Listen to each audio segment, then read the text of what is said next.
Good morning, New Heart Church family. Pastor Matt here. It's a beautiful Friday morning. Sun is out. Looks nice outside. The rain is gone. I'm so happy for that. And I'm wearing my Orioles shirt to go with my Orioles coffee cup this morning because I am missing baseball. One of the things I miss about baseball is the interplay that goes on between fans of different teams. I have Red Sox fans and who are friends of mine, and Yankee fans who are friends of mine. Yeah, I don't know how that happened, but they are nonetheless, and I give them grace to go ahead and root for those really despicable, horrible teams. Okay, they're not despicable, horrible teams. I just said that. Because I'm an Oriole fan, and I will tell you that they probably, when the Orioles were doing well, didn't care much for the Orioles either. So, but that's the way baseball fans are. We all have our preferences. We all have our loves, and we all have the teams that we love to hate. If you're a Chicagoan, you are either a Cubs fan or a White Sox fan. If you are on the coast, you're either a Giants fan for San Francisco or a Dodgers fan in Los Angeles, or you may be an A's fan in Oakland. But you always have a team that you root for and a rival to that team. That is a rival based on either division games or on the historical precedents that has always occurred. But we all have our fans. We're all fans of the teams we love, whether it be in baseball or football or basketball, college basketball, especially around here. And it reminded me of the words of the Apostle Paul.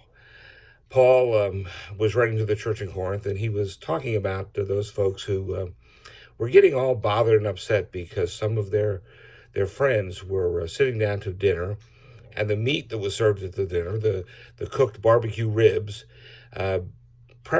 previously had been offered to an idol in sacrifice that was burnt on the altar there, and you don't waste good barbecue ribs, right? And so you serve it to your guest. And some of them were upset because, hey, this is meat that was offered to idols. Why are you eating that? And Paul said, you know what? I can eat that meat that was offered to idols all day long. Doesn't bother me in the least. But, he said, I have an obligation to someone else's conscience. My opinion cannot be imposed upon them, nor should theirs be imposed upon me. He said, if my liberty, if my freedom, if my opinion causes offense to someone, if eating meat that has been offered to idols will cause offense to someone, Paul says, then I will refrain from eating that meat for as long as I live.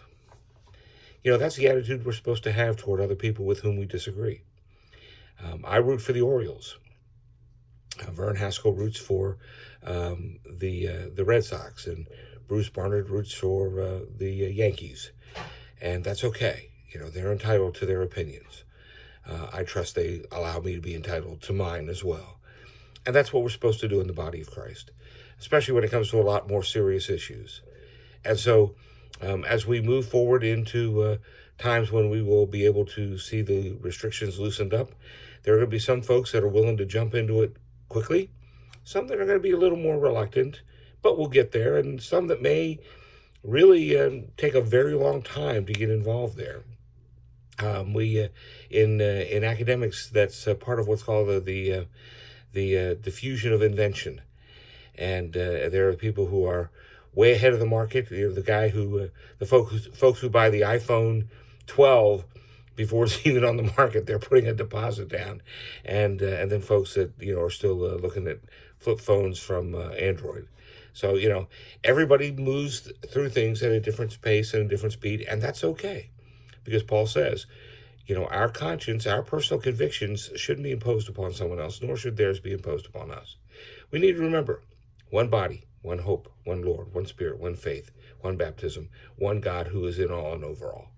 That's what we focus on. So I love you today, praying for you today. A reminder, we'll have Sunday school at 9:15 this coming Sunday. And if you would like to be part of the Zoom Sunday school class, send me an email at newheartnazarene@gmail.com, and we'll get you invited. Our morning service will be broadcast on YouTube, the New Heart Church of the Nazarene YouTube channel. And we trust that'll start about 10:40. We trust you'll join in that and subscribe to that, so that we know you're watching, and leave comments. We've opened it up so that you can leave comments and let us know what we can do to pray for you and to encourage you today. So God bless you. Have a great Friday. Looking forward to a wonderful weekend, and looking forward to the joy of serving the Lord, and maybe even grilling out a little bit on some barbecue ribs.